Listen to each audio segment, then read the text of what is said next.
And as we have been programmed mentally, intellectually, one must be aware of this being programmed.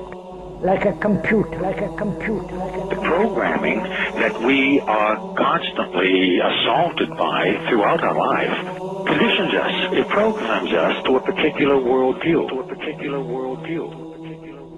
Is they are absolutely propagandizing the world with all of their theses about the nature of the universe that we live in, where we come from, our origins, the origin of the universe, and so forth. The project is literally the secularization of the world, to completely strip the world from religious beliefs. This is the project, and that is why it is called Novus Ordo Seclorum, a new secular or worldly order.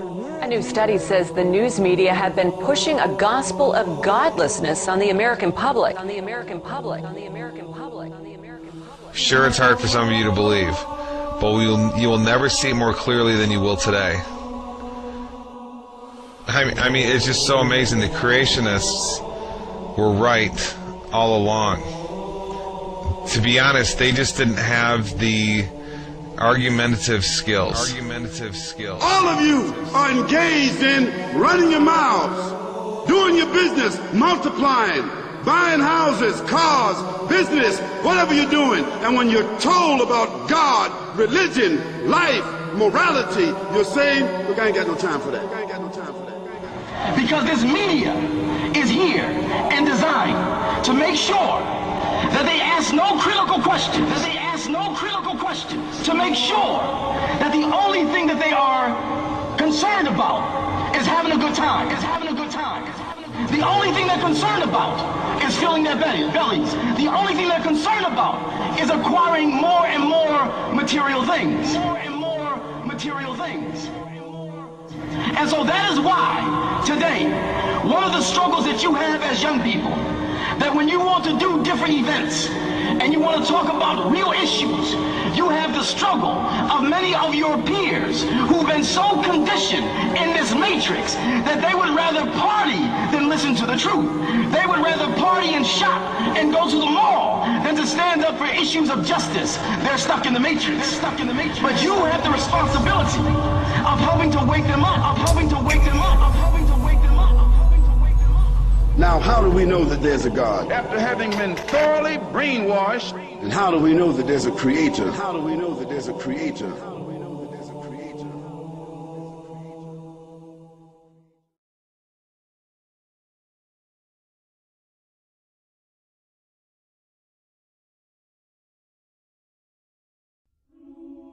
About 15 billion years ago, there were no stars in the sky.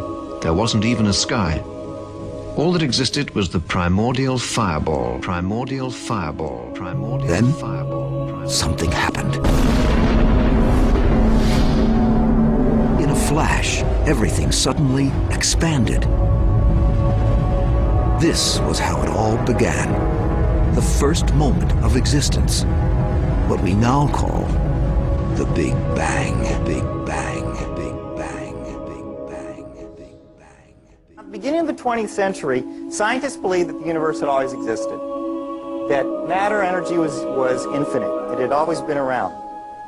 The model is called the steady state model, because the model of the universe that it's been around forever basically doesn't change. The universe is steady state. But what happened in the last 100 years is that model has been blown away because of the evidence. Observations now suggest, as you all know, that the universe began some 12 to 15 billion years ago. The first evidence that the universe had a beginning is the expanding universe.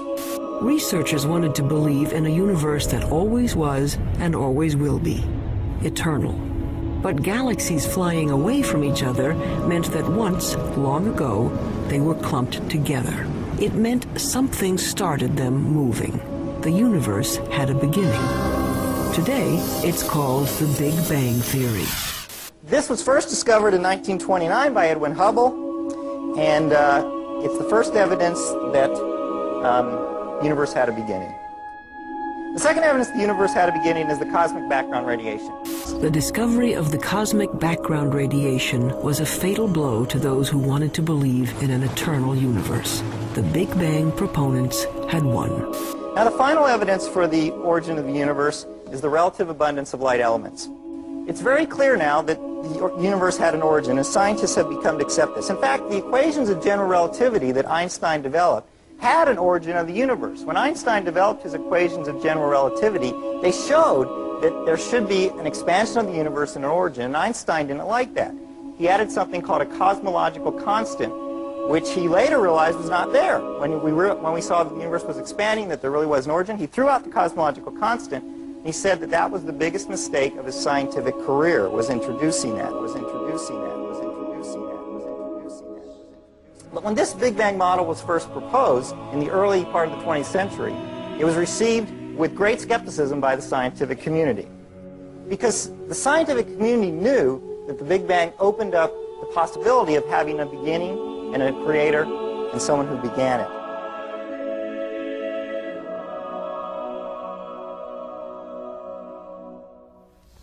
Have you ever asked yourself where the universe came from? Why everything exists instead of just nothing? Typically, atheists have said that the universe is just eternal and uncaused. For example, Bertrand Russell, the famous atheist on a radio program, he said the universe is just there and that's all.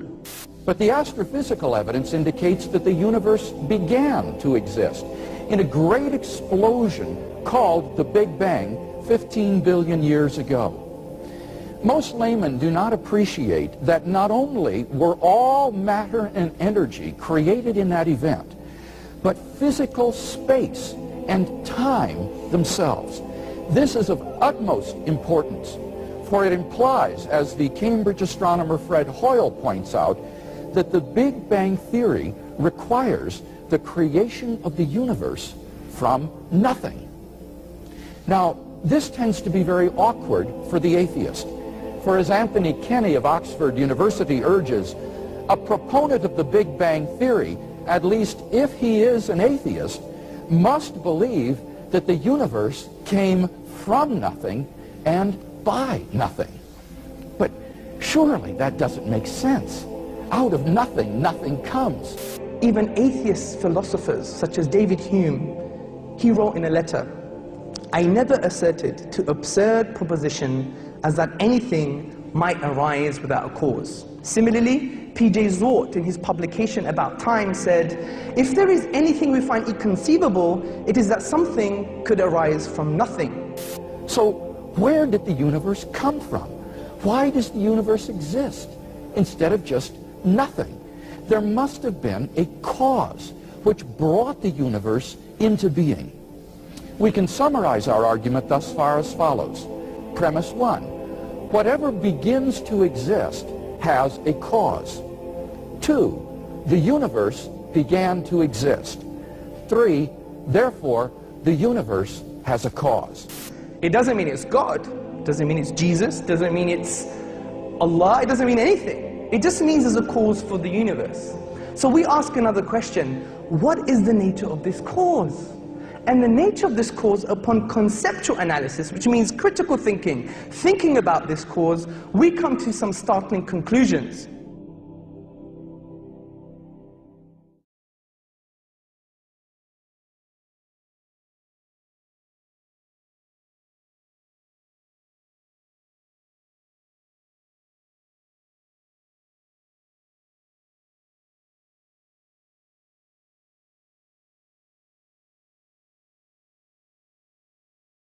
So the cause of the universe must be immaterial beyond space and time. Beyond space and time. Now there are only two things that can fit in this category.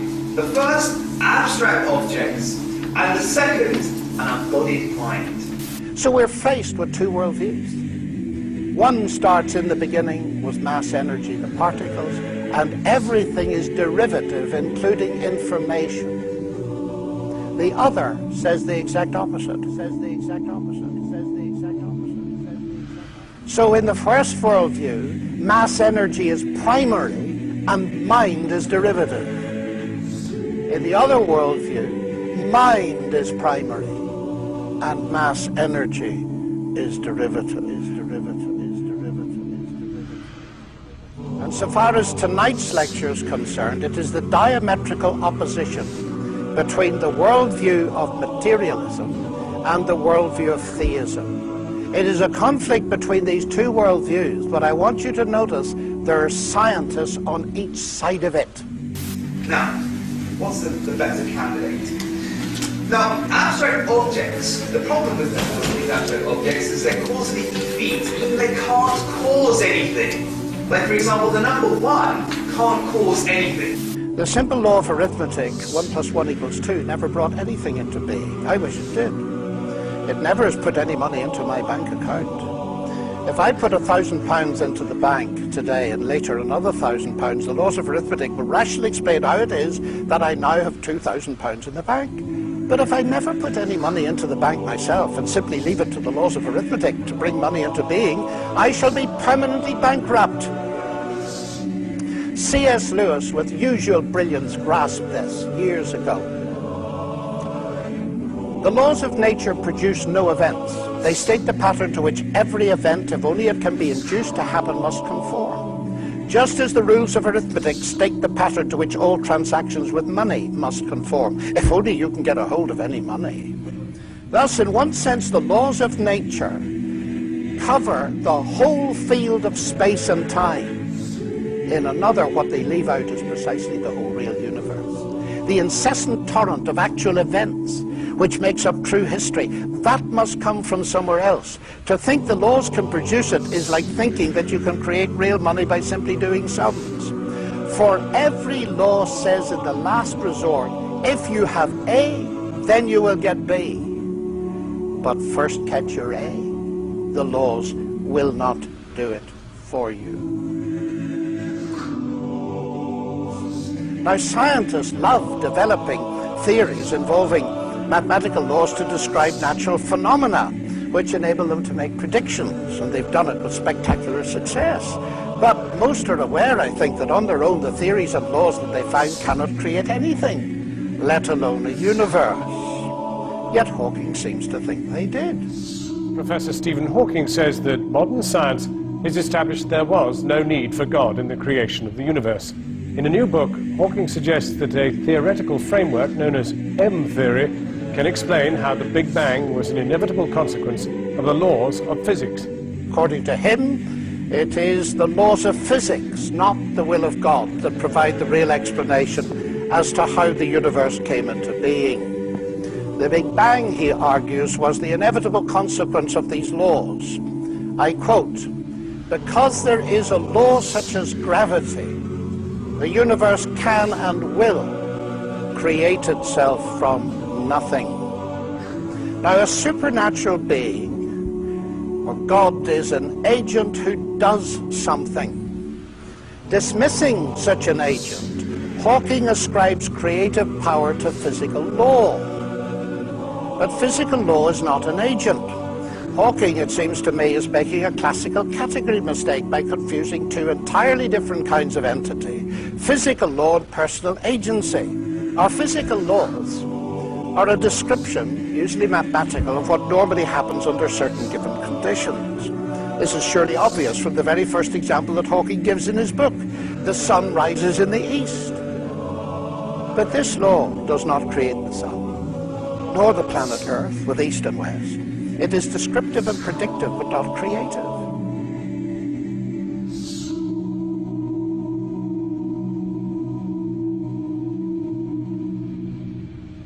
Similarly, Newton's laws of gravitation doesn't create gravity or the matter in which gravity acts. In fact, it doesn't even explain gravity, as Newton himself realized. But it's even worse.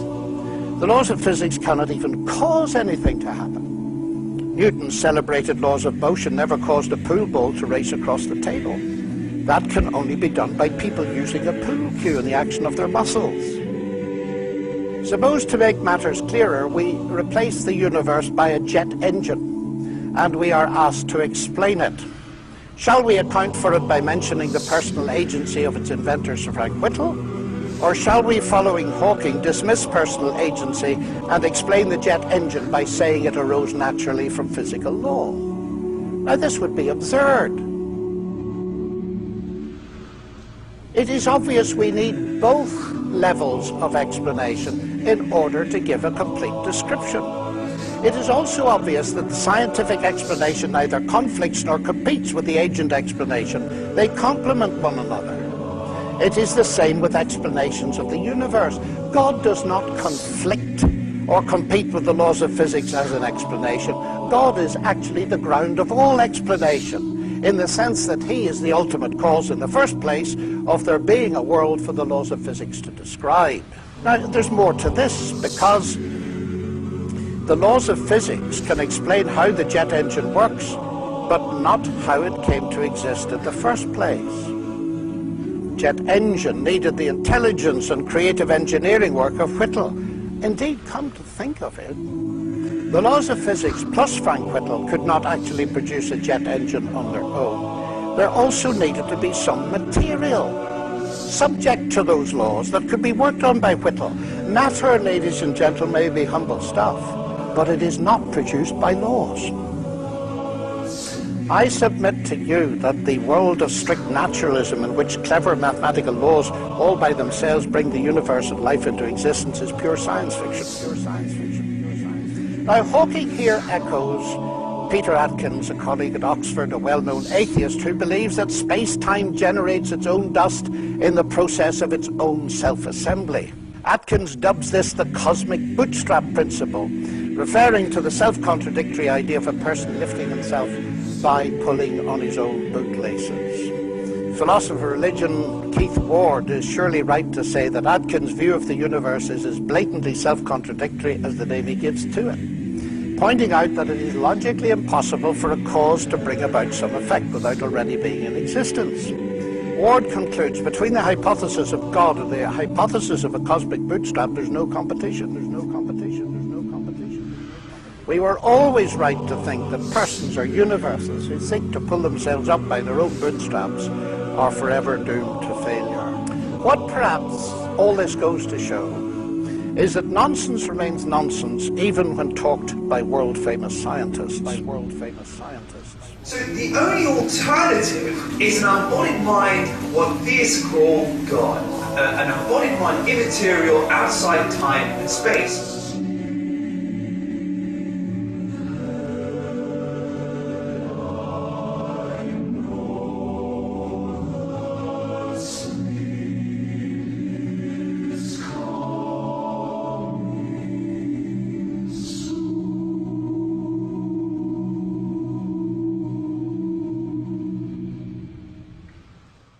So there's a God. Then you have to say, but sorry, where did God come from? It's not a question I hear often answered. In order to recognize that an explanation is the best, you don't have to have an explanation of the explanation. In order to recognize that an explanation is the best, you don't have to be able to explain the explanation. Folks, this is an elementary point in the philosophy of science. Suppose astronauts were to find on the backside of the moon a pile of machinery there that had not been left by American or Russian cosmonauts. What would be the best explanation for that machinery? Well, clearly it would be some sort of extraterrestrial intelligence that had left the machinery there. And you don't have to have an explanation of who these extraterrestrials were or came from or how they got there or anything of that sort in order to recognize that the best explanation of this machinery is intelligent design. In order to recognize an explanation as the best, you don't have to have an explanation of the explanation. In fact, when you think about it, requiring that would immediately lead to an infinite regress of explanations. You would need an explanation of the explanation But in order to recognize that as best, you need an explanation of the explanation of the explanation, and then an explanation of the explanation of the explanation of the explanation. And so that nothing could ever be explained.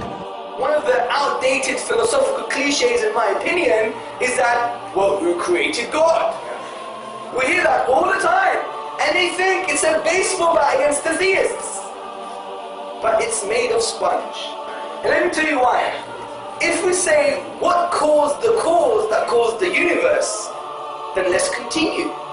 What caused the cause that caused the cause that caused the universe? Let's continue. Then what caused the cause that caused the cause that caused the cause that caused the universe? Let's carry on. Then what caused the cause that caused the cause that caused the cause that caused? And that goes on and on and on backwards. But at one point, I have to have an uncaused cause, or there would be nothing in existence today. Think of a string of dominoes. You have a domino that knocks over a domino that knocks over a domino. I have to have a first domino, or that string of falling could never start. So in essence, to claim who created God or what caused the cause of the universe is the equivalent of saying that we don't have a universe. That we don't have a universe. Remember the premises of the argument I gave. Everything that begins to exist has a cause. Something cannot come into being out of nothing. But if something is eternal and timeless, then it doesn't fall under that first premise. It doesn't need a cause. And the concept of God is the concept of an eternal, self-existent, necessary being, and therefore the answer is simply that God is uncaused. He is self-existent. Dear Dr. Craig, one of the objections which has been raised is the first law of thermodynamics, the rule that matter and energy can only be rearranged, or in other words, that matter is neither being created nor destroyed. Yeah. What's funny about this objection is that this is not an objection to the existence of God. This would be an objection to the Big Bang theory of the origin of the universe. It would show that the Big Bang theory of the origin of the universe is false, because according to that theory, all matter and energy, even space and time themselves, came into being at the moment of the Big Bang, and are therefore not eternal. They haven't always been there in the past. So if these fellows were right, all contemporary cosmologists who believe in the Big Bang theory of the origin of the universe would be contradicting the laws of thermodynamics, and that's hardly the case. Why? Well, because the laws of thermodynamics, in particular the law of the conservation of matter and energy, only applies once the universe comes into being. It applies at every moment, at every time, and every point in the universe. But it doesn't apply to the origin of the universe itself. And that's why cosmologists don't consider that the law of conservation of energy and mass is violated by the Big Bang theory of the origin of the universe.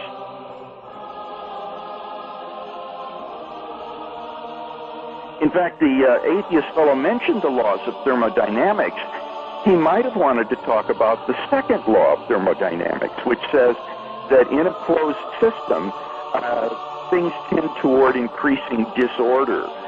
Now, the universe on the atheistic view is just a gigantic closed system, because it is everything there is, and there's nothing outside it. And what that implies is that given sufficient time, everything in the universe would grind down to a state of maximum disorder. So if the universe has existed for infinite time from eternity past, why is it that we don't find ourselves in this sort of thermodynamically disordered state? I think that the best answer to that is that the universe has not existed forever. It began a finite time ago in a low entropy condition, and the thermodynamic clock has been running ever since then. So the evidence of thermodynamics itself suggests that the universe and matter and energy are not infinite or eternal in the past, but had an absolute beginning. To remind ourselves of the argument again, we have premise 1, whatever begins to exist has a cause. Premise 2, the universe began to exist. And from that, we draw the conclusion that the universe had a cause. The universe had a cause. The universe had a cause. So we ask another question. What is the nature of this cause? And the nature of this cause, upon conceptual analysis, which means critical thinking about this cause, we come to some startling conclusions. This cause must be one. The reason for this is because if we use the philosophical principle Occam's razor, which posits that we do not multiply entities beyond necessity, then we conclude it must be one.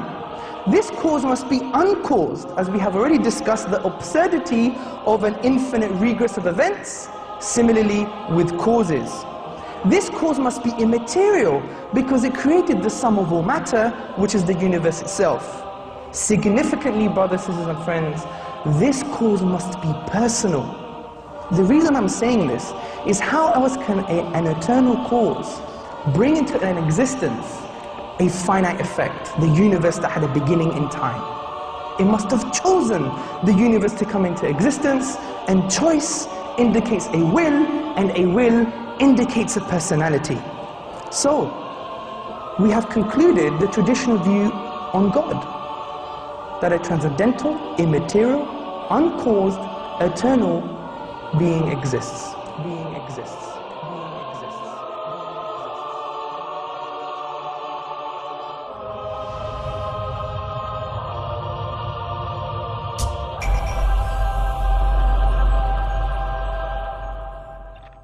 Some strange results have come up in about the last 20, 30 years, particularly in astronomy and also in quantum physics, which suggests that the universe actually may have a purpose, and some physicists are now suggesting it does have a purpose. And this has come out of some findings about the some of the fundamental numbers in atomic physics.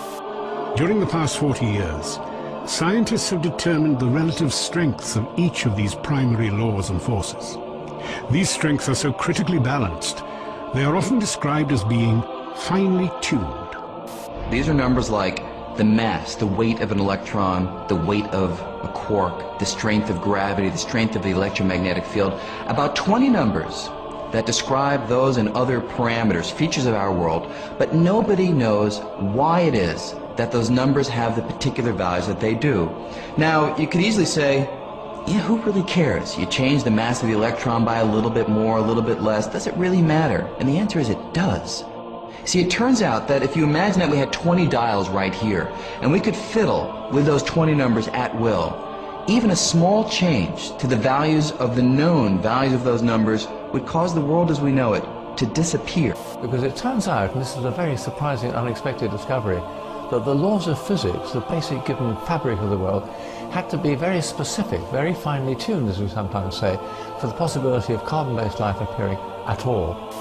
For example, the strengths of the other forces are all important, the masses of the various subatomic particles. Now, this is one of a long list of properties in underlying physics that seem to be prerequisites for a universe with life. If all of these things were even a little bit different, then life, certainly life as we know it, could not exist.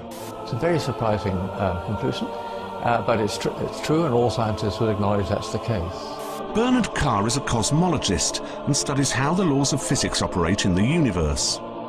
He says that the laws of nature are so finely tuned to enable complex life to exist that it is extremely unlikely that this could have happened by chance. Such fine-tuning, Carr believes, at least raises the possibility of a tuner.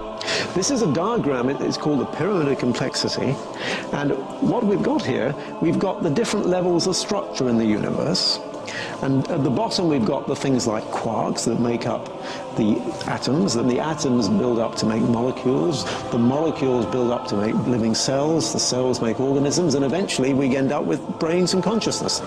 It's rather hard to estimate what the probability is, but it was clearly very, very unlikely that those fine-tunings which allowed this pyramid of complexity to arise would be there. A very simple and central example is the question of where does carbon come from? The very early universe doesn't make any carbon. It's very simple, it only makes simple things. Hydrogen and helium, and they're pretty boring in terms of chemistry. Now, where does carbon come from? There's only one place in the whole universe where carbon is made, and it's in the interior nuclear furnaces of the stars. We are people of stardust, made of the ashes of dead stars. And it turns out that the process by which carbon is made inside the stars is an extraordinarily delicate process. In fact, it looks at first sight as though it couldn't happen at all. It's only possible because there's a very large enhancement effect called a resonance in the tray, which makes it go much quicker than we might have expected. And that resonance is there because the laws of nuclear physics take a very specific form. If they were a little bit different, either there would be no resonance or it would be in the wrong place at the wrong energy. That's a very striking example of how finely tuned the universe has to be for us to be inhabitants of it. The fine-tunings, how fine-tuned are they? Most of them are 1% sort of things. In other words, if a thing is 1% different, everything is bad. And a physicist could say, maybe those are just luck. On the other hand, this cosmological constant is tuned to 1 part and 10 to the 120, 120 decimal places. Nobody thinks that's accidental. That is not a reasonable idea, that something is tuned to 120 decimal places just by accident. That's the most extreme example of fine-tuning. No force in the history of cosmology has ever been discovered to be that finely tuned. The cosmological constant needs to be set to 1 part in a trillion, trillion, trillion, trillion, trillion, trillion, trillion, trillion, trillion, trillion. Otherwise the universe would be so drastically different that it would be impossible for us to evolve. That the cosmological constant arrived at such a tiny value by chance seemed to be out of the question. Ils sont nombreux à dire que finalement, quand on regarde l'univers, surtout à l'origine, eh bien, on constate qu'il ne peut pas être né par hasard, et que le hasard n'a aucun rôle, et que plus on remonte loin dans le temps, donc plus on remonte vers le Big Bang, plus on trouve un univers qui est ordonné, réglé, ajusté. For example, if we go back to, say, 1 second after the Big Bang, at that point the expansion rate and the mass density have to have been adjusted to each other just right, so that the universe is just at this critical point. If the universe at that point were expanding just 1 part in the 15th decimal place faster, the universe would have flown apart without galaxies ever having had a chance to form. On the other hand, if the expansion rate were just a little slower than what we think by change of 1 in the 15th decimal place, then the universe would in fact have expanded to a maximum size and collapsed. We would never have even reached the time in the universe at which we're living.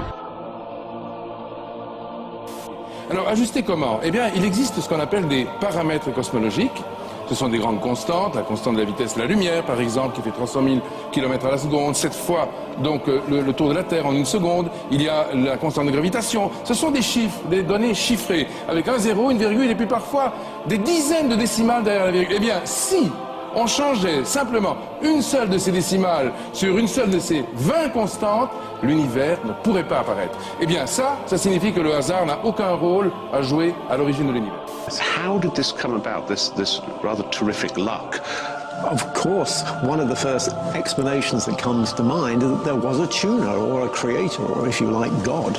And obviously for people of a theological disposition, the idea that the fine-tuning is evidence of God, of course, is wonderful.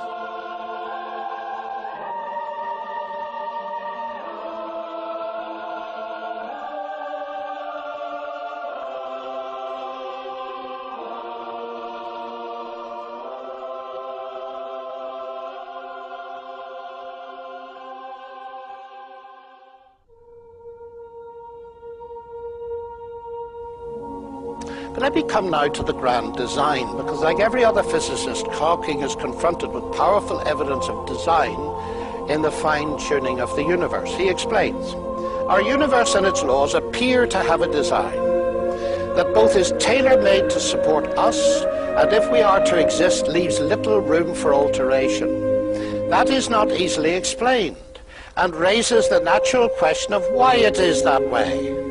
The discovery relatively recently of the extreme fine-tuning of so many of the laws of nature could lead at least some of us back to the old idea that this grand design is the work of some grand designer. That is not the answer of modern science. Our universe seems to be one of many, each with different laws. Now, the idea of a grand designer is certainly old, but the important question to ask is whether or not it is true. Simply to say it is old can give the erroneous impression that what is old is necessarily false. It has been superseded. Secondly, it can give the further erroneous impression that no one holds it today. But some of the finest minds in science, at least one Nobel Prize winner in physics, does hold it. The conviction that there is a grand designer is one of the major convictions in the history of human thought. That does not, of course, prove it's true, but it certainly means it's worthy of our serious consideration. Now, Hawking goes therefore too far in saying that is not the answer of modern science. There are scientists who believe it, there are scientists who do not. But his answer is what he calls the multiverse. And that is the idea that there are several many-world scenarios and many universes, some suggest infinitely many, whatever that means. That anything that can happen will happen in some universe, so it's not surprising that at least one universe is like ours.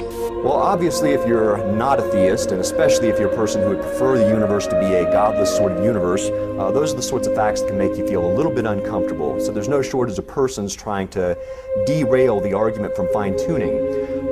One popular way to try and do that is to take the fine-tuning data, not so much to suggest that there's a God who made this universe, but that perhaps our universe is one of bajillions of others.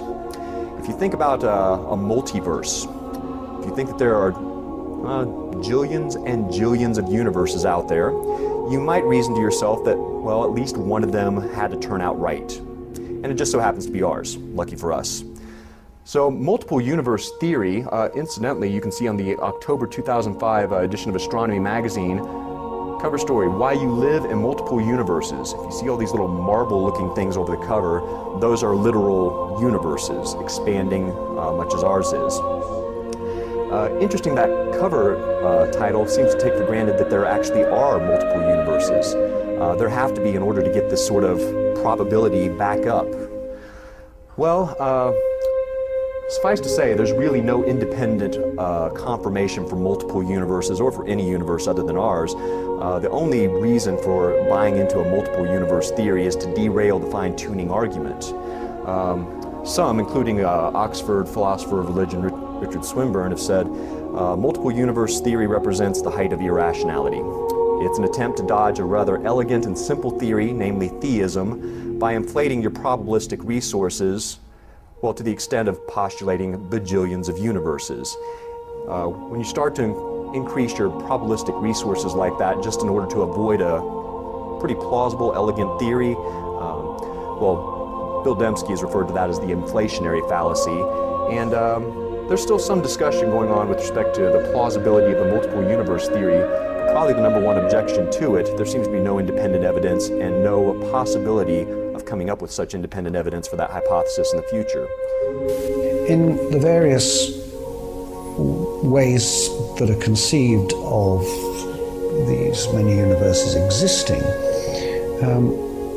it's the case that they are unobservable in principle. The only universe we can observe is this one. These other universes cannot be observed even in principle. One problem is this. Sure, you could say if there were many different universes, all with different tunings, then it wouldn't be too unlikely that our particularly fine-tuned universe exists. But for this objection to carry through, the objector actually needs to assume that it's true that there are all of these different universes. And is there any independent evidence that such universes exist? It doesn't seem to me the case that there is. I mean, sure, if you had enough monkeys typing at enough typewriters, then they could produce the works of William Shakespeare just by luck. But nobody looks at the work of William Shakespeare and goes, there must be a lot of monkeys with typewriters somewhere. In the absence of independent evidence that there is a whole typing pool of monkeys working away, everyone knows that the most rational explanation of the specified complexity of a text like Shakespeare's work is that there was a single designer who produced it intentionally, and the same thing goes for our universe. So now we come to the second set of false alternatives, God or the multiverse. But as leading philosophers have pointed out, from a theoretical perspective, why shouldn't God be responsible for the multiverse? The notion that there is a multiverse does not per se exclude a creator. Hawking doesn't seem to mention this at all. But with the multiverse, Hawking moves out beyond science into the realm of philosophy, whose death he has announced rather prematurely. As Paul Davies points out, all cosmological models are constructed by augmenting the results of observation by some sort of philosophical principle. Now, Hawking here claiming to be the voice of modern science on the issue gives a false impression where the multiverse is concerned, since there are very weighty voices within science that do not support his view. Prominent among them, Sir Roger Penrose, Hawking's former collaborator, who shared with him the distinguished Wolf Prize. Of Hawking's use of the multiverse concept in the grand design, Penrose recently said, "It's overused." And this is a place where it's overused. It's an excuse for not having a good theory. That's an immensely strong statement, isn't it?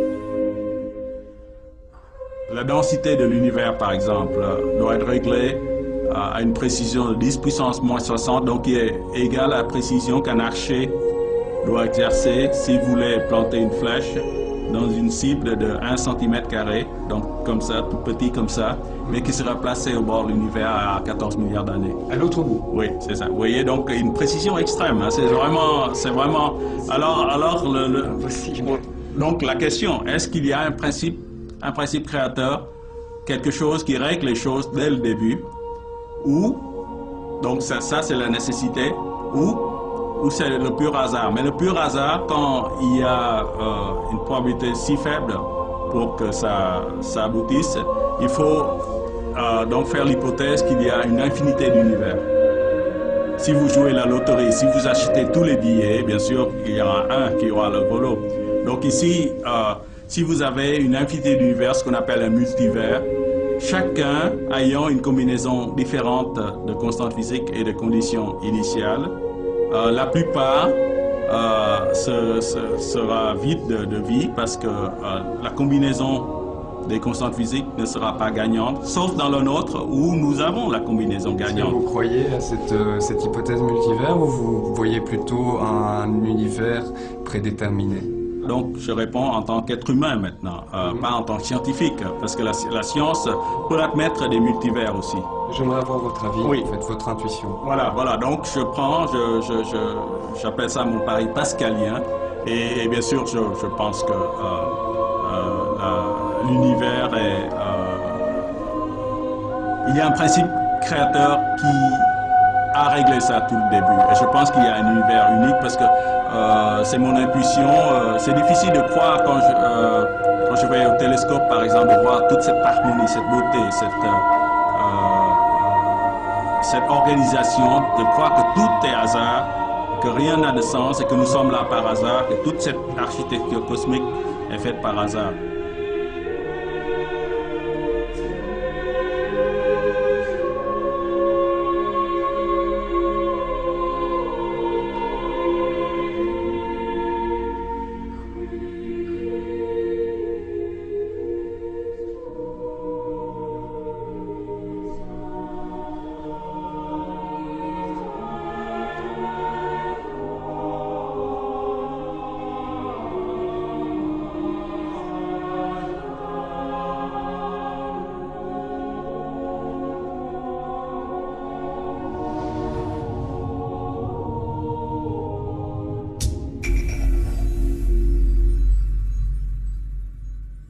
As we look at the details of nature, one thing stands out.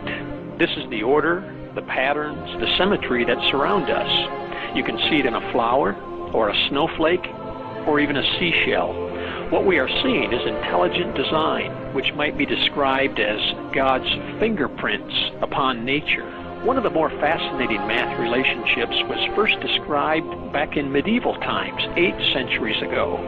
The scholar's name was Leonardo Fibonacci, an outstanding Italian mathematician.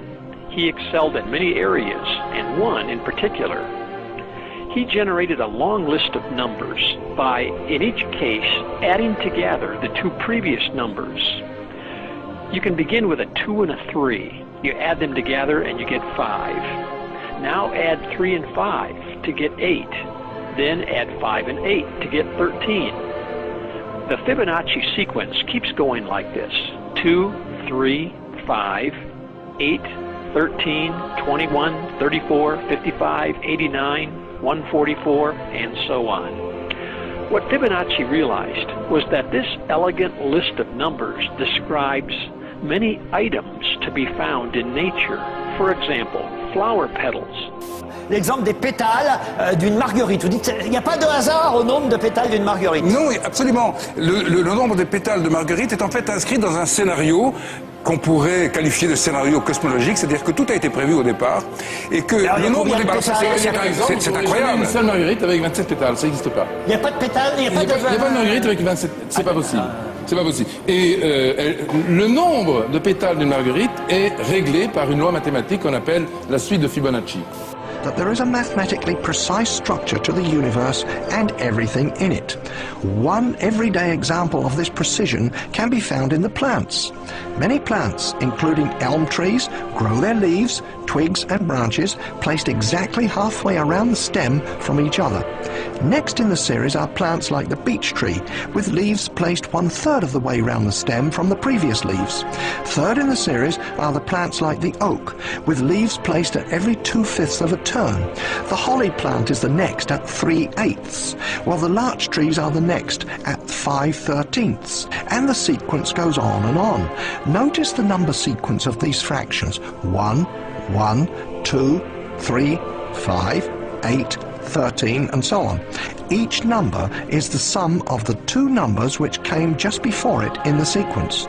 This particular mathematical pattern is called the Fibonacci series. Take, for example, the sunflower. The display of its florets are in perfect spirals of 55, 34, and 21. The sequence of Fibonacci. The sequence of Fibonacci. The sequence of Fibonacci.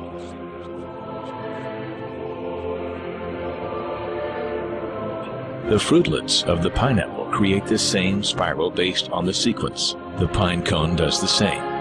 As currents move through the ocean and the tide rolls onto the shore, the waves that bring in the tide curve into a spiral that can be mathematically diagrammed onto a plot at the points 1, 1, 2, 3, 5, 8, 13, 21, 34, and 55.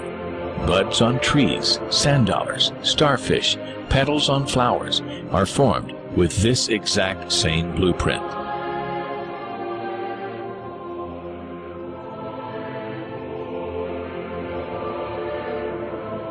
This blueprint can be seen around us on a small scale every day, but the greatest example of all is directly above our heads.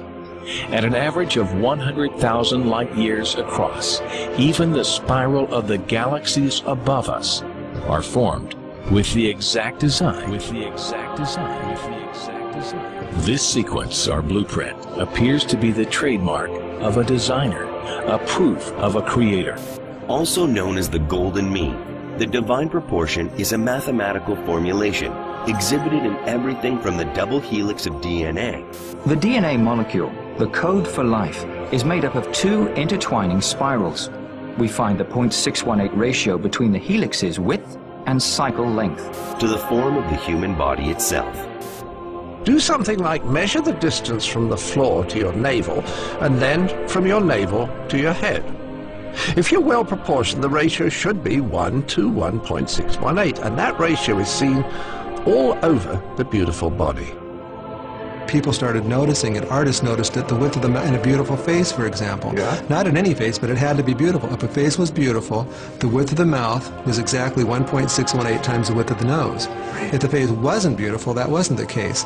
Dentists, in their dental work, noticed that the upper front tooth was 1.618 times as wide as the next tooth over, the lateral incisor. Oh. So the central incisor was 1.618 times the width of the lateral incisor, the next tooth over. Wonderful. Give me some more examples. Your fingers, your fingers are each called phalanges, and each bone of the finger is called a phalanx. And the phalanx that's the closest to your knuckle here is 1.618 times the phalanx that's in the middle, and that's 1.618 times the length of the phalanx at the end, which is fingernail. So that was kind of amazing. This number would come up over and over again. Then we find the Fibonacci ratio in heart muscles, in bronchial tube branching, even in the electrical potential of neurons, and as Roger Penrose pointed out, even in the arrangement of the brain's microtubules. As we scan our universe, from the tiny flower to the awe-inspiring galaxy, we see the fingerprint of God. We see the fingerprint of God. We see the fingerprint of God.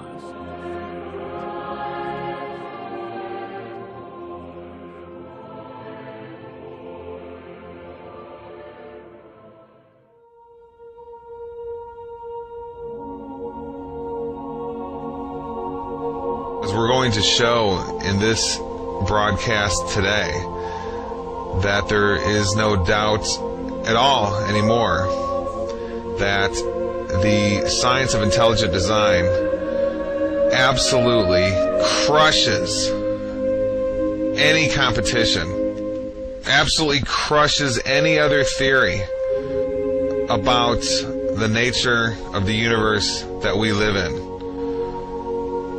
It's over. There is simply no contest. The preeminent theory, model, science of reality from this point forward, I declare on this show, is the science of intelligent design. The science of intelligent design. And the absolute proof, I mean absolute, I'm using a strong word there, proof, is going to be given to you today in just a minute here. I just can't even believe it, to be honest. Discoveries like what I'm about to discuss to you just never cease to amaze me. For many reasons, that it's all covered, nobody knows, it's covered up. And, well, since I was taught growing up that the world was basically a random universe, to find out such hardcore, distinct verification that that's a lie just never ceases to amaze me. So here's the information.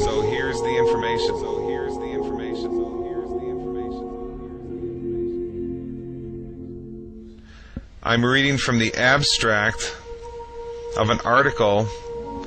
This is the first of many academic articles I'm going to be discussing with you here today. And these aren't just some academic journals. These are, you go ask your university professor what the most prestigious academic science journals in the world are, and they're going to name the ones that I'm discussing here with you today. Okay? I'm going to read to you right now the journal Nature. Okay? There's a journal called Nature, and there's a journal called Science. Those are considered the two most prestigious overall academic science journals in the world. And I'm going to read you part of the abstract of one right now.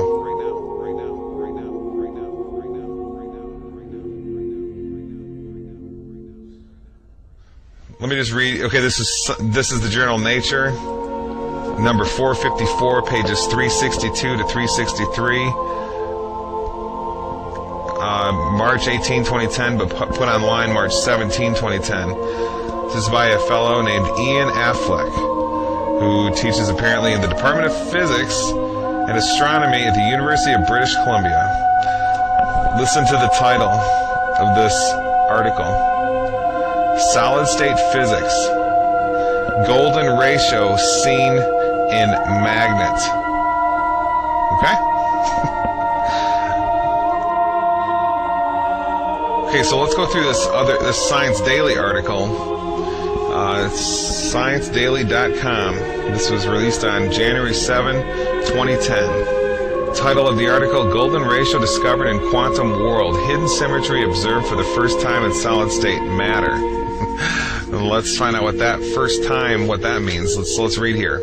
Researchers from Helmholtz Zentrum Berlin, and it's some German words, in cooperation with colleagues from Oxford and Bristol universities, as well as the Rutherford Appleton Laboratory, United Kingdom, have for the first time observed a nanoscale symmetry hidden in solid-state matter.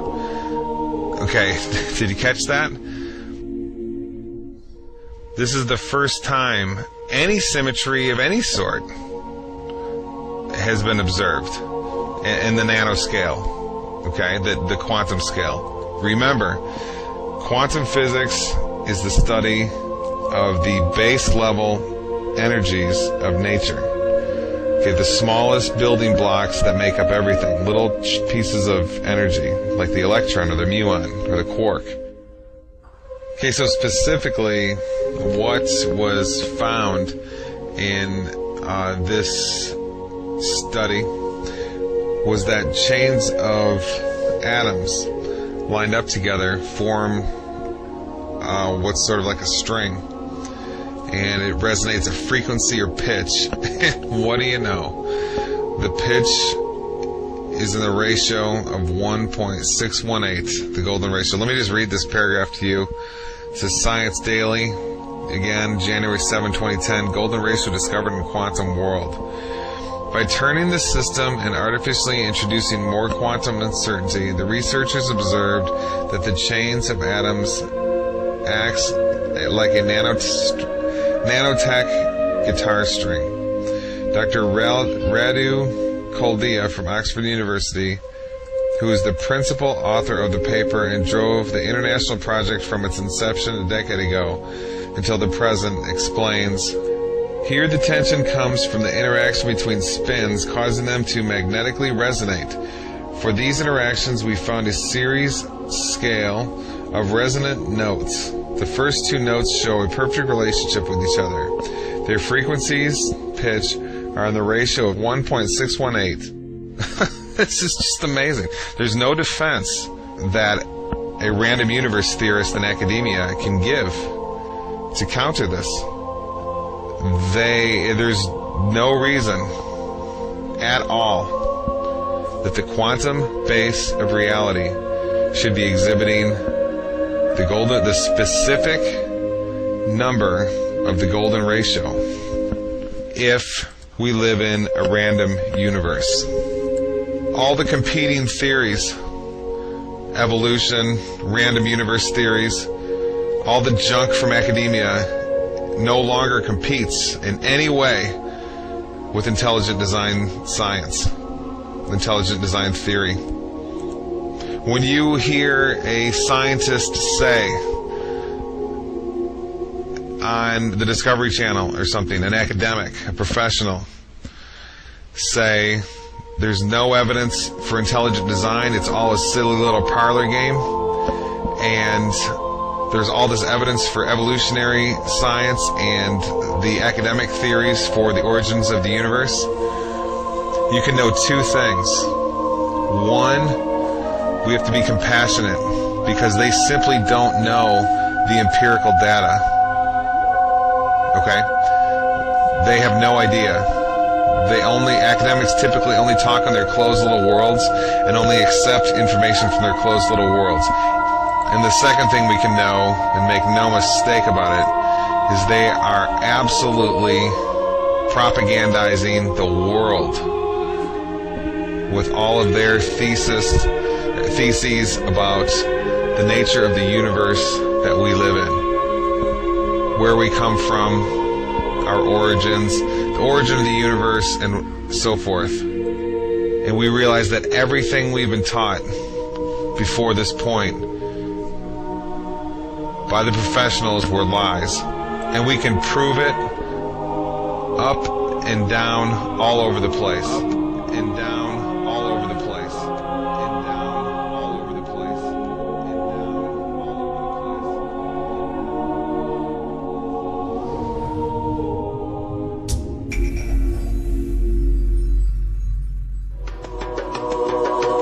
place. The theory of evolution that was advanced in the 19th century denies this evident fact of creation. This theory holds that the species on Earth were not created by God, but came into being as a result of processes governed entirely by chance. The founder of this theory was an amateur naturalist named Charles Darwin. Darwin expounded this theory in his book, The Origin of Species, which was published in 1859.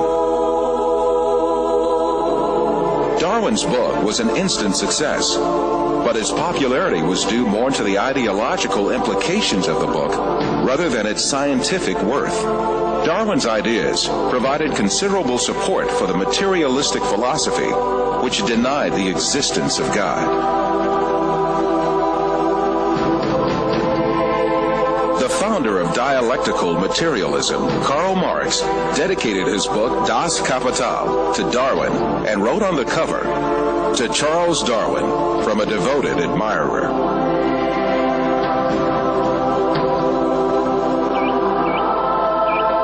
Darwin's theory argued that all species descended from a common ancestor by means of little cumulative changes in long periods of time. Darwin could advance no sound evidence to prove this claim. Indeed, he was himself aware of the great many facts that invalidated his theory. He admitted these in his book in a chapter entitled Difficulties on Theory. Darwin's hope was that these difficulties would be overcome by new scientific discoveries. But in fact, advances in science would refute Darwin's claims one by one.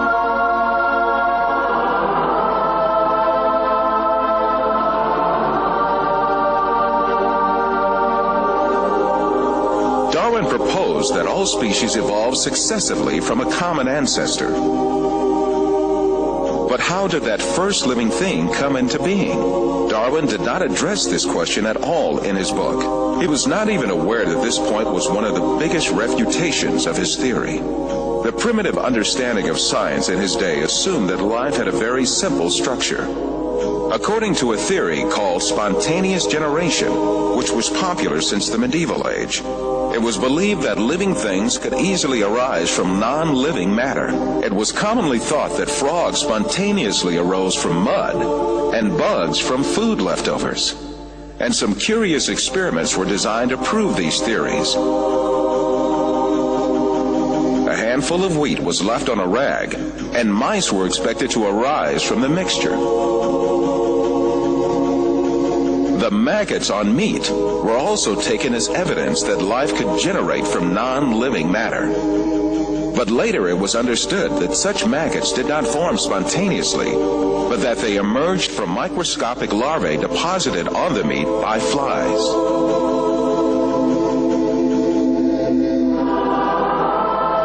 And in Darwin's time, the belief that microbes could emanate easily from non-living materials was very common. But 5 years after the publication of The Origin of Species, the famous French biologist Louis Pasteur scientifically refuted these myths that lay ground for evolution. After lengthy studies and several experiments, the famous French biologist Louis Pasteur refuted the foundation that lays ground for the theory of evolution. Can matter organize itself? No. Today there is no circumstance known under which one could affirm that microscopic beings have come into the world without parents resembling themselves. The first evolutionist to take up the issue of the origin of life in the 20th century was the Russian biologist Alexander Oparin. His aim was to explain how the first living cell, the alleged common ancestor of all living beings according to the theory of evolution, could emerge. In the 1930s, Oparin formulated a number of theories to show how the first living cell could arise from inanimate matter by chance. However, his efforts ended in failure, and Oparin himself had to confess. Unfortunately, the origin of the cell remains a question that is actually the murkiest aspect of the whole theory of evolution.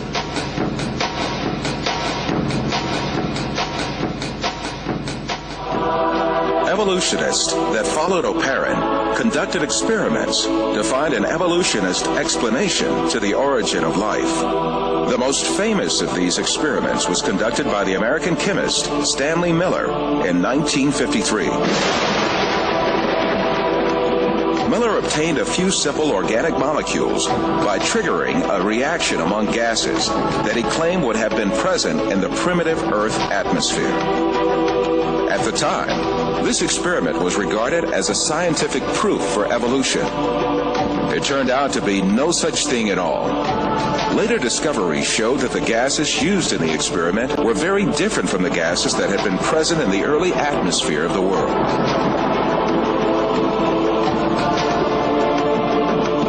Miller himself eventually admitted to the invalidity of his experiment.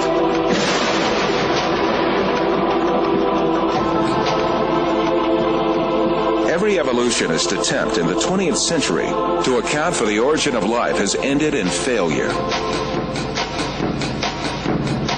Jeffrey Beta, a professor of geochemistry and a leading advocate of the theory of evolution, confesses this fact in the February 1998 issue of Earth. Today, as we leave the 20th century, we still face the biggest problem that we had when we entered the 20th century. How did life originate on Earth? The biggest impasse confronting evolution is the incredibly complex structure of the living cell. Every living thing on Earth is made up of cells about 1/100th of a millimeter in size. Some living things are made up of a single cell. Yet even these single-cell organisms are remarkably complex in their composition.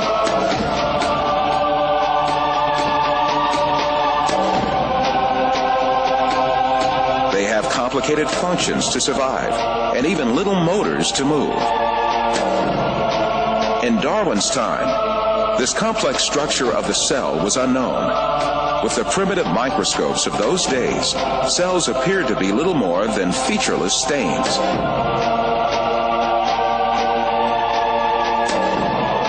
However, powerful electron microscopes invented around the middle of the 20th century began revealing just how complex and organized a living cell really was.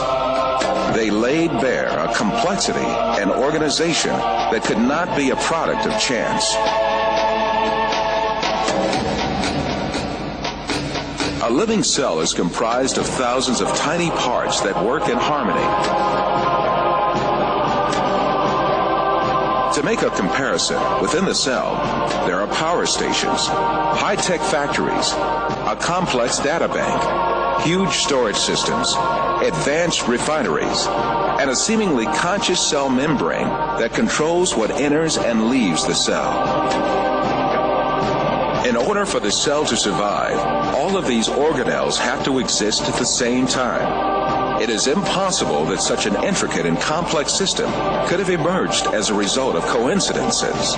So there's a big question if you're just kind of trying to assess how likely is it that we'd find a protein by chance with all the amino acids in that prebiotic soup interacting with each other for, say, billions of years. And I give it a lot of time. How likely is it that we'd ever get a protein to arise by chance?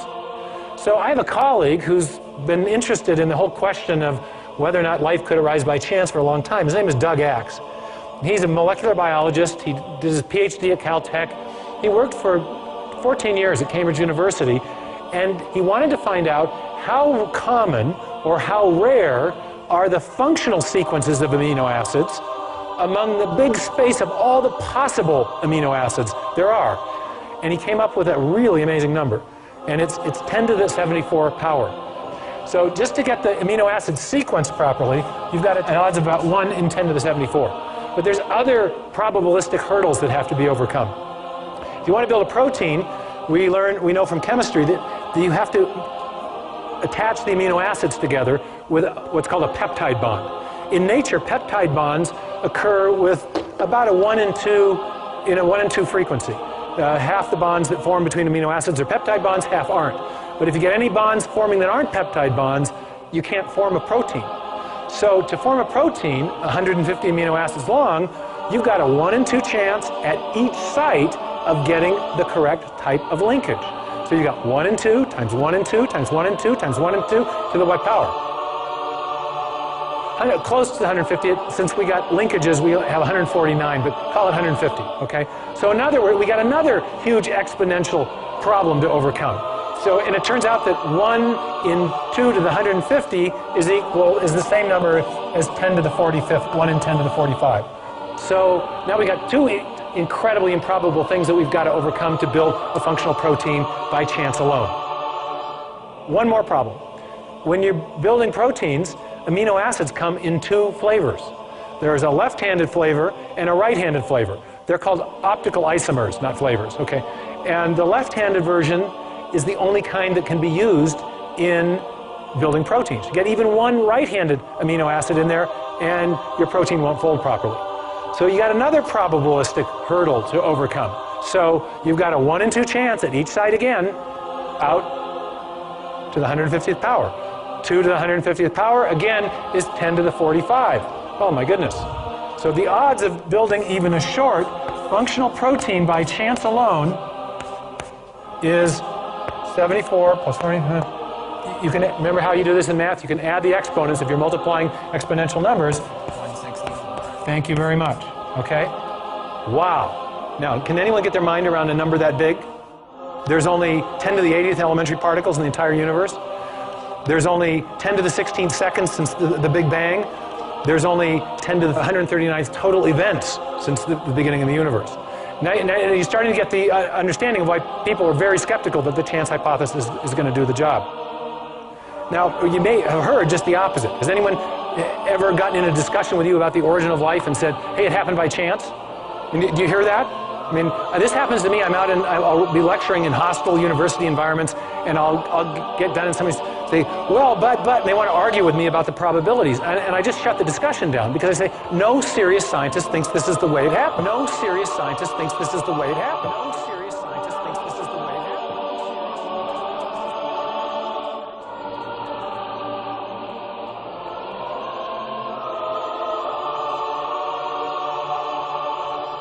Modern biochemistry has also revealed the unimaginably complex design of the DNA molecule.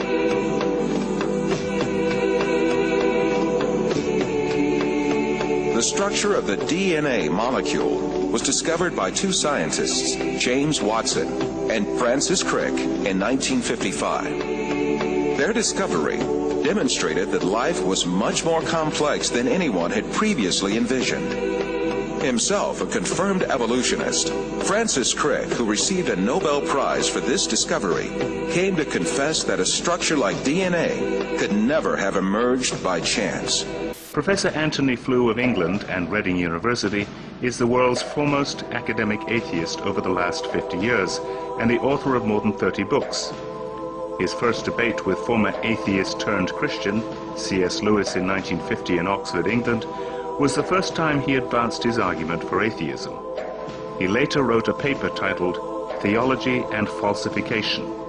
The paper became the most widely reprinted philosophical publication of the last half-century and a key foundation for atheists and agnostics who advanced materialist evolutionism. But now it is the advancement of science itself that has changed the mind of Flew and some scientists. At a recent summit at New York University, Flew changed his position and now believes in God as the creator of the universe. Flew turns to various discoveries of science to prove his point. But it is the manifestation of life written in DNA and the transcription of DNA to RNA and RNA into protein and the subsequent process of protein folding that makes the best case for Flew. What I think that the DNA material has done has shown by its quite almost unbelievable complexity of the arrangements which lead to produce this being, that intelligence must have been involved in getting these extraordinarily diverse elemts to work together. When you look at RNA, you as a chemist, you're in sort of astonishment, really, at just what a wonderful molecule it is. It's complex, it's a really beautiful structure, and you inevitably wonder, how on earth did that structure arise? How on earth did chemistry produce it?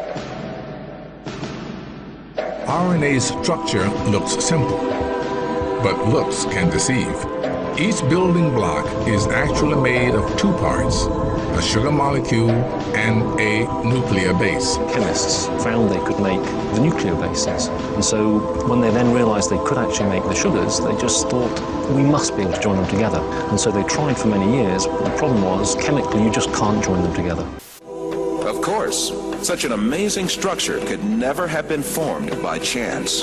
The theory of evolution, which sees life as the result of mere coincidences and haphazard happenings, is helpless to explain anything in the face of the incredible complexity of DNA.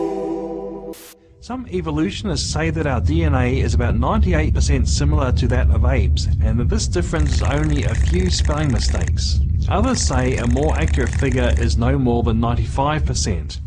But considering that humans have 3 billion letters worth of DNA information in each cell, even a 2% difference is actually 60 million spelling errors.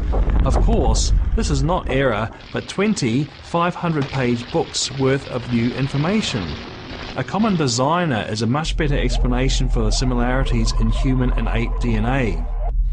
As an architect uses the same building materials for different buildings, we shouldn't be surprised if God used similar design features in many different creatures. After all, we do share about 50% of our DNA with bananas, but that doesn't mean we're half banana.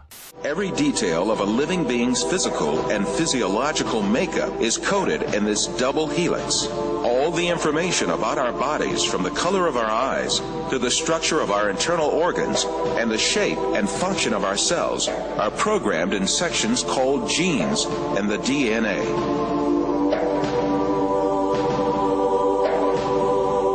The DNA code is made up of the sequence of 4 different bases.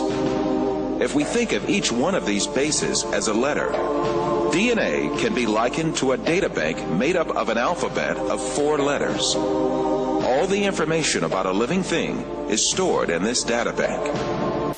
If you found an ancient clay tablet with strange characters washed up on the shore, you couldn't read it, unless someone had cracked the code. But you'd still know the letters represented a language, even if you didn't know anything else about the author or his civilization. Language is recognizable, even if you can't read it. Take Morse code. It has 3 basic parts: dots, dashes, and spaces. These 3 simple parts are combined to represent letters. There are 26 letters in the English language, which are combined to form over 400,000 words. Those words can, of course, be combined into an infinite number of sequences or sentences. There is evidence that DNA represents a language. 4 basic units, called nucleotides, combine into a code for 20 amino acids. From those few amino acids, the body forms more than 100,000 proteins. Even if you can't read DNA, it still has all the hallmarks of language, a language that biologists are just now beginning to crack. Every tiny cell in our body is packed with 3 feet of DNA, 3 billion nucleotides. The similarity between DNA and human language is uncanny. In addition to codes, both use similar techniques to pack, access, rearrange, copy, and translate information. DNA seems to represent a language, the language of life. An unseen author, the creator of heaven and earth, has left a testimony of his existence in the DNA of every living thing. The information that is stored in the DNA molecule is pointing back to a designing intelligence. Now, why do I say that? It has to do with what we know about the cause and effect structure of the world. Our local hero in Seattle, Bill Gates, says the DNA is like a software program, only much more complex than any we've ever created. And that's a very suggestive remark, because we know that programs always come from programmers. And in fact, we know generally that information, whether it's in a computer program or a hieroglyphic inscription or in a headline in a newspaper or a block of text in a book, information always comes from an intelligent source. So when we find information in the DNA molecule, the most logical thing to conclude is that it too had an intelligent source. Due to this primitive level of science at the time, the imaginary scenarios of the theory of evolution were not looked upon as odd at all. Darwin's theses had a great impact on the scientific circles of his day. However, Darwin was still distressed. In the chapter Difficulties on Theory, he wrote, "If it could be demonstrated that any complex organ existed, which could not possibly have been formed by numerous successive slight modifications, my theory would absolutely break down." As far as I'm concerned, I'm here to tell you, Michael, this morning, and Jason, evolution is dead. Long live the Creator. I'll tell you why, and I'm saying science says that as a scientist. Evolution is dead because there's such thing as the minimal gene set concept. They've taken a mycoplasma, smallest organism, Mycoplasma genitalium, which is the smallest organism that is known to exist, has 468 genes. A gene is a mix of proteins, right? A list of, so it can be 1,000, can be 10,000 amino acids. Okay, there are 486, and they've decided since year 2000, they've said, let's try to reduce it. Because we have to start, if you're going to be an evolutionist, you have to start with 0 genes and build up if you're going to go from hydrogen to human. And so, somewhere along the way, they said, well, let's take it down. In the year 2000, they published that even on paper, they couldn't go below 200 genes. On the 6th of January 2006 in Nature, they published that in reality, you could only go down to 397 genes. So a cell, which is where my specialty lies in my scientific work, a cell needs a specific number of components to be functional. You have a membrane, but then you need to feed the membrane. So you have to have some mitochondria. You need a way of tagging the proteins. You need some DNA. So you need 397 things. Just the glucose cycle for getting energy takes over 6 different genes. So if you don't have one of them, you don't have any more energy coming to the cell. Darwin's fears proved to be true soon after his death. The laws of inheritance, discovered by an Austrian botanist, Gregor Mendel, caused Lamarck's and Darwin's assertions to collapse. The science of genetics that developed at the beginning of the 20th century proved that it was not acquired physical traits, but only genes that were transmitted to subsequent generations. This discovery made it clear that a scenario suggesting that acquired traits accumulated from generation to generation and generated different living species was implausible. In other words, there were no inheritable variations for Darwin's proposed mechanism of natural selection to choose from. Subsequently, the theory of evolution as advanced by Darwin has been collapsed early in the 20th century. All the other efforts by evolutionists in the 20th century could do nothing but only confirm that natural selection had no evolutionary power. A famous evolutionist, the English paleontologist Colin Patterson, admitted this when he said, "No one has ever produced a species by mechanisms of natural selection. No one has ever got near it, and most of the current argument in neo-Darwinism is about this question." When it was clear that the mechanism of natural selection proposed by Darwin had no evolutionary power, evolutionists had to make a fundamental change in the theory. In addition to the concept of natural selection, they added a second mechanism called mutation. Mutations are alterations or distortions that take place in the DNA of living beings, mostly as a result of external effects such as radiation or chemical action. The theory of evolution now holds that living things are differentiated from one another and develop as a result of mutations. This cannot be true, for mutations only damage the information in the DNA and give only harm to a living being.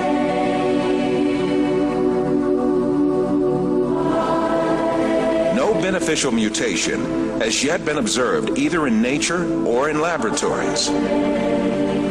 Since mutations do not add new genetic information, it is impossible for living beings to acquire new organs through mutations.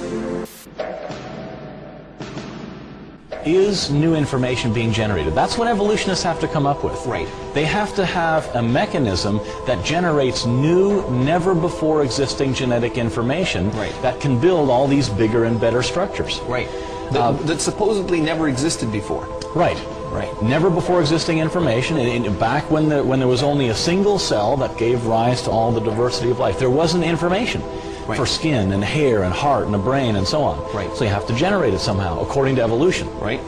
Now, Dr. Werner Gitt is an information specialist. Since we're talking about information, we'll go to an information specialist. He wrote a book called In the Beginning Was Information that you and I both love. And in his book he says this: a code system is always the result of a mental process. It requires an intelligent origin or inventor. It should be emphasized that matter as such is unable to generate any code. All experiences indicate that a thinking being voluntarily exercising his own free will, cognition, and creativity is required. He goes on to say, there is no known law of nature, no known process, and no known sequence of events which can cause information to originate by itself in matter. This is why Professor Richard Dawkins, one of the most renowned advocates of the theory of evolution of our day, hesitates when he is asked to give a single example that increases the genetic information. Professor Dawkins, can you give an example of a genetic mutation or an evolutionary process which can be seen to increase the information in the genome?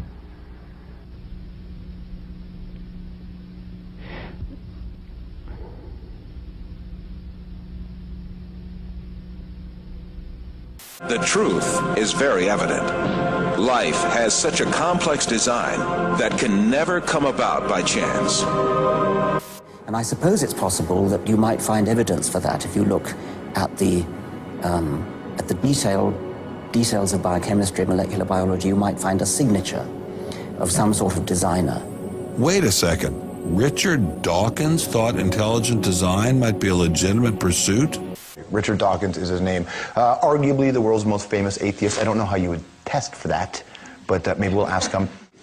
So, right off the bat, what's wrong with, in your opinion, with believing in a God, regardless of who the God is? I think it's false. I think that it's a matter of belief without evidence. And I suppose it's possible that you might find evidence for that if you look at the details of biochemistry and molecular biology. You might find a signature of some sort of designer. Wait a second. Richard Dawkins thought intelligent design might be a legitimate pursuit? And that designer could well be a higher intelligence from elsewhere in the universe. In the 20th century, the theory of evolution was refuted not only by molecular biology, but also by paleontology, that is, fossil science. A second proof usually offered is the fossil record. According to most biology textbooks, fossils show the gradual development of life from simple to complex over hundreds of millions of years.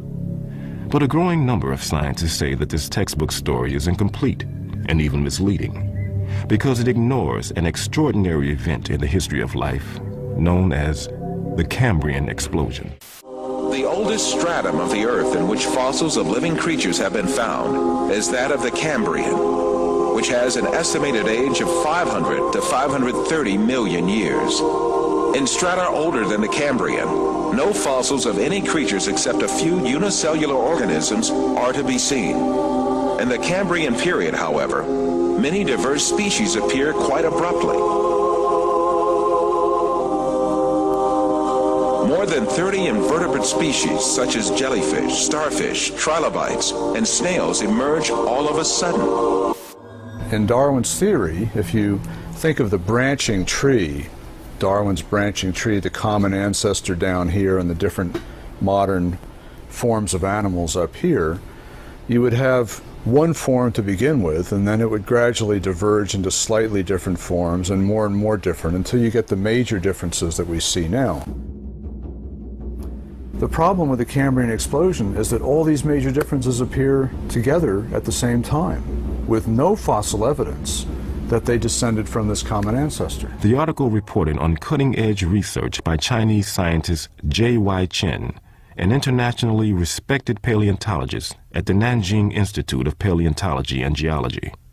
Chen's discoveries in the fossil beds in Xinjiang, China, have rocked the scientific establishment. Located in the province of Yunnan in southern China, Xinjiang has some of the world's best preserved fossils from the Cambrian era.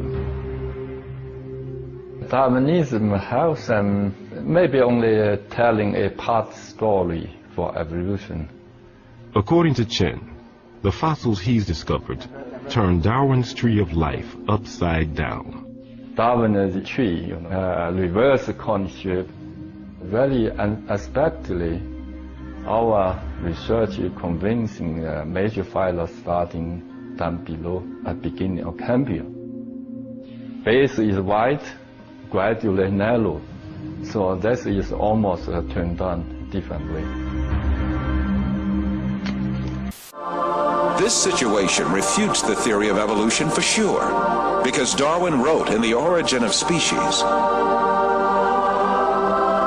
if numerous species belonging to the same genera or families have really started into life all at once, the fact would be fatal to the theory of descent, with slow modification through natural selection. This fatal stroke that frightened Darwin comes from the Cambrian period, right at the outset of the fossil record. No fossil remains supporting evolution have ever been unearthed in excavations conducted in every corner of the world. Professor Roberto Fondi is a specialist in paleontology. He teaches at the Department of Earth Sciences in the University of Siena in Italy. You may be surprised to know that the fundamental assumptions upon which evolutionary thinking is based are not at all confirmed by paleontology. All the biological groups, from bacteria and blue-green algae to man, appear abruptly in the fossil record without any links connecting them with each other. Why is it then that so many people believe the fossils prove evolution? Evolution is presented to grown-ups and taught to the very young as a fact that has been verified and demonstrated for so long that it is a waste of time and even ridiculous to question it. So, what is the truth of the matter? Well, there is a history book of the past, and that is the rocks and the fossilized remains in them. So it is up to the paleontologist to read that book and give the answer. And what do you read in that book, Professor? The fact is that after nearly 2 centuries of intense research, the paleontological evidence for evolutionary theory is not only rare, but highly questionable. The point is that if evolution had really happened, the evidence would be in great abundance and incontestable. The museums would be overflowing with fossils, clearly documenting the transitions between the various biological groups. Yet there are none. Moreover, there is no indication that the situation will change in the future. Those very few fossils which are claimed to show some kind of evolutionary link, such as the amphibians Ichthyostica and Simoria, the reptile Propagnognathus, the bird Archaeopteryx, and the Australopithecine ape called Homo habilis, are very far from conclusive. Faced with these realities made clear by the fossil record, evolutionists directed all their attention to the claim that man evolved from ape-like creatures.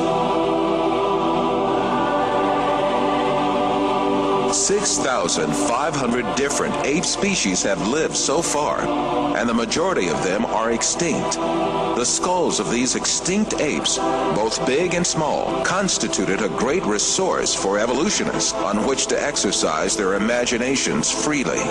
Arranging the skulls of these extinct ape species from the smallest to the biggest, and adding some skulls of vanished human races to the series, evolutionists concocted the scenario of human evolution.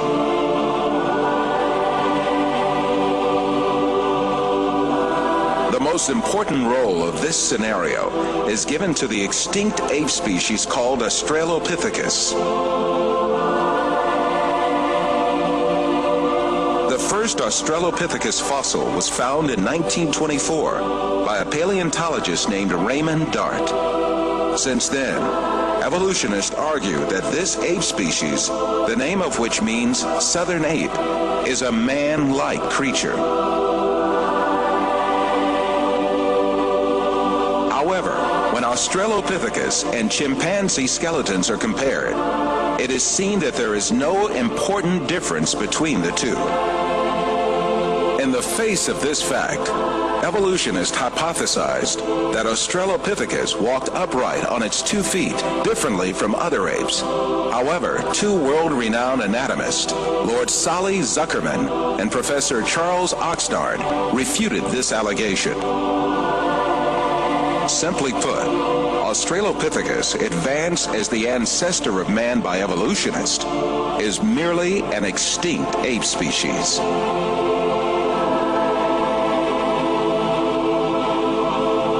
On the other hand, fossils that are included by evolutionists under imaginary classifications, such as Homo erectus, Homo ergaster, or Homo sapien archaic, in fact belong to different human races.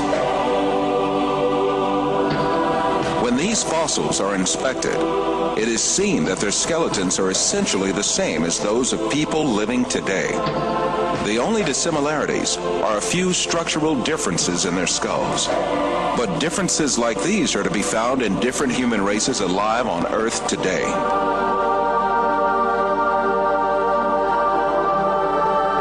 The famous evolutionist paleontologist Richard Leakey admits that the difference between the skulls classified as Homo erectus and those of modern men is only racial.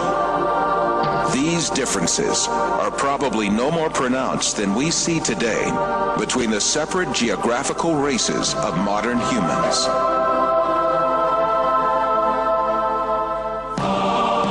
The only defense left to evolutionists against all these scientific facts is just one thing: propaganda.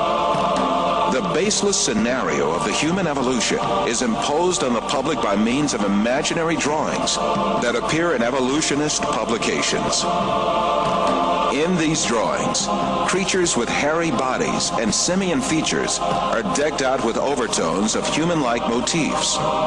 The given impression is that these half-man, half-ape transitional forms did live once.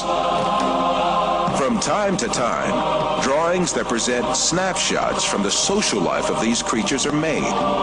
These misleading drawings are introduced in a particular sequence to engrave the scenario of the human evolution on the subconscious of society.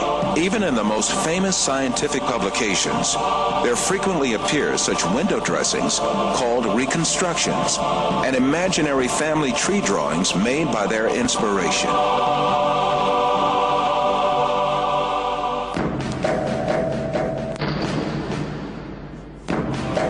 The imaginative power of evolutionists is not limited to fictional drawings and models. They go even further and shoot movies in which imaginary half-man, half-ape creatures act. However, all of these are pure deception. The only evidence at hand is generally nothing more than a few skull fragments or a tibia. The hair, skin, nose, ears, lips, or other facial features of a living being cannot be determined from its bone remains.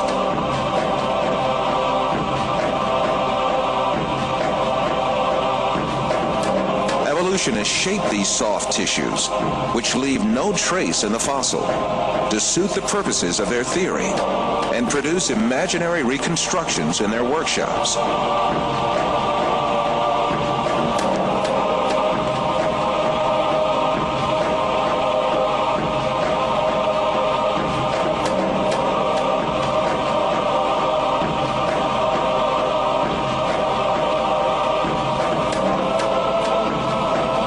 Houghton from Harvard University states that these drawings have no scientific value.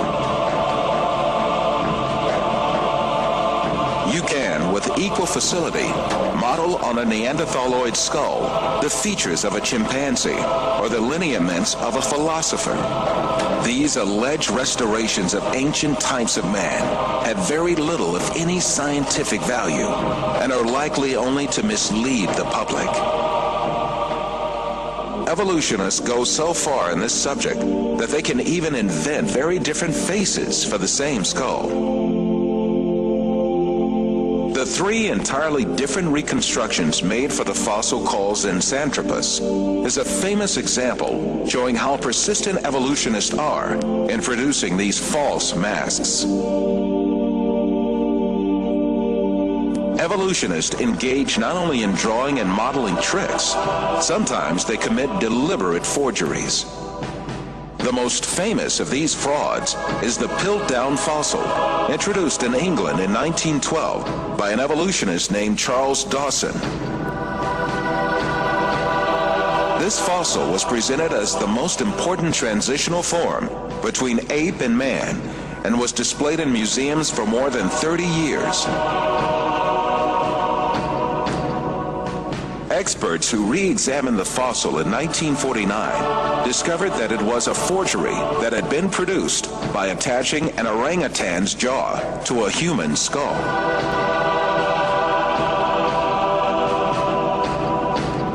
Another intermediate transitional form fabricated by evolutionists was the Nebraska man. This was cooked up in 1922 on the basis of a single fossil tooth. The evolutionists did not neglect to give it an ostentatious Latin name, Asparapithecus haroldcooki, or to make imaginary drawings related to it. It was soon revealed that the tooth that had been the source of inspiration for Nebraska Man, in fact, belonged to a wild pig. Many other fossil skulls have been presented as great evidence for evolution failed one by one. Neanderthal man was advanced as evidence in 1856, dismissed in 1960. Piltdown man was advanced as evidence in 1912, dismissed in 1953. Zinjanthropus was advanced as evidence in 1959, dismissed in 1960. Ramapithecus was advanced as evidence in 1964, dismissed in 1979.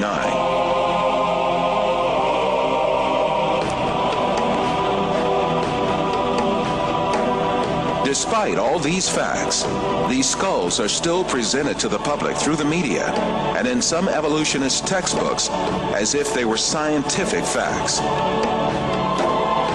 In many countries, an important part of the society supposes that evolution is a proven fact. A great deal of this so-called evidence of evolution, much of which has been dismissed by evolutionists themselves, is still presented to school children in their textbooks, where they are depicted as the ancestors of man.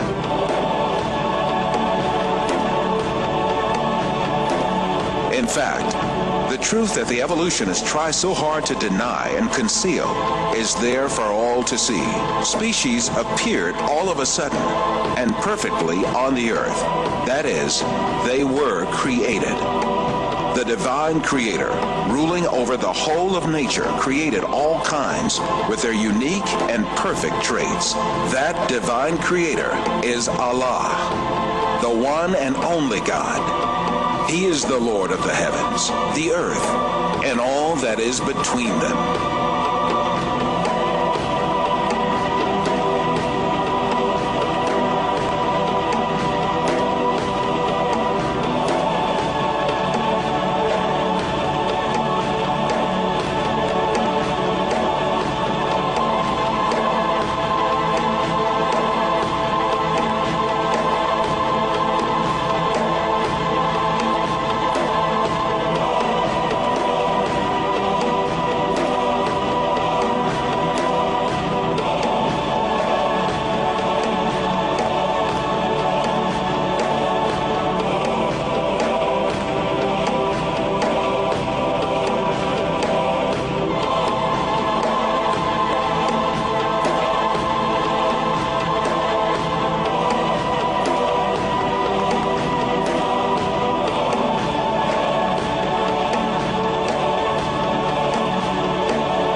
knowledge of science grew 25 years ago in basically a flash, I came to the conclusion that the universe is so perfectly made and everything so perfectly matches together that there must be God and only one God. So I accepted there is God, but I was not looking for a religion. I thought all religions are wrong. Christians say this is one. The Jews said Jews are chosen people, and if you're not Jew, you're not chosen. And about Islam, I only had negative information. So how does one distinguish with all the different ways of life, calling to people, telling them that they're the only way? How do we distinguish what's the right way with all this confusion?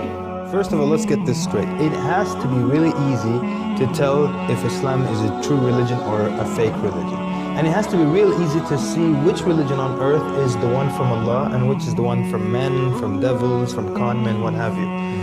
It can't be that the one true religion from Allah, that's generally from God, is going to look exactly and not discernible from the one that's from devils, one that's written by men or made up by men or altered by men, and I can't tell which is the one authored by Allah and which is the one authored by people. It can't be.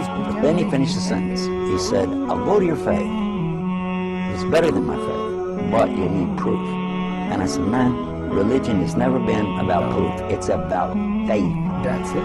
That's what religion is. He said, in Islam, we have both. We have proof and faith. We have both. We have proof and faith. We have both. We have proof and faith. So different people from different religions used to knock on my door. And once the discussions got down to evidence, they had no answers. And that wasn't going to fly with me. And then I discovered Islam. And shortly after, I became Muslim. 1,400 years ago, when the world was immersed in darkness, the Quran was revealed, which brought light to a beleaguered world.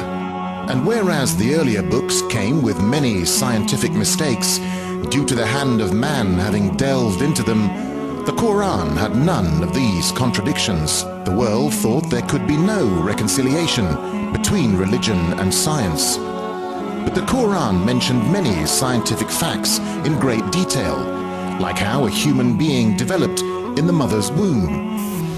As a medical doctor, particularly attracted to natural sciences and physiology, I must confess that in 1972, when I read the Quran in the original text for the first time, these data concerning man were those which impressed me most.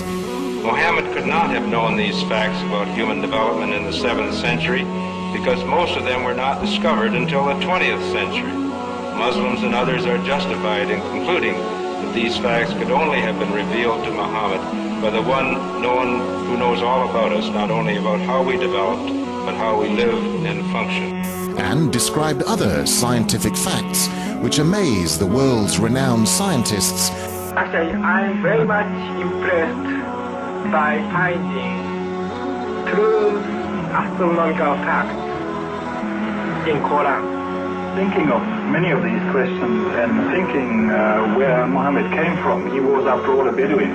I think it is almost impossible that he could have known about things like the common origin of the universe, because scientists have only found out within the last few years, with very complicated and advanced technological methods, that this is the case. Let me go straight to the second argument, which is about the miraculous nature of the Quran. The Quran being a signpost to the transcendent. What I mean by this is that the Quran can only best explain by the fact that it is a divine book. And I'm going to use the inimitability of the Quran for this. Now, what do I mean by inimitability? What I mean by inimitability is that the Quran cannot be emulated, reproduced, matched or copied with regards to its literary and linguistic features. But since Prophet Muhammad, peace be upon him, is the last messenger that was sent to mankind, isn't it fair that his message, the miracle that came with him and his message be preserved till the end of time? So that humans can still make that judgment call whether this miracle and message is in fact man-made or divine. Man-made or divine. Man-made. And then when I was maybe about 1/3 in Quran, I remember telling my wife, you know, this Muhammad, he must have been a very smart, very intelligent man, because this book is very clear, very logical, very easy to follow, and there are no contradictions. No contradictions. But then as I read later, I suddenly saw a scientific fact which I knew was only discovered in the 20th century. So immediately I saw that Muhammad is not the author of the Quran. That Muhammad is a messenger sent by God to give the Quran to mankind. Muhammad is a messenger sent by God to give the Quran to mankind.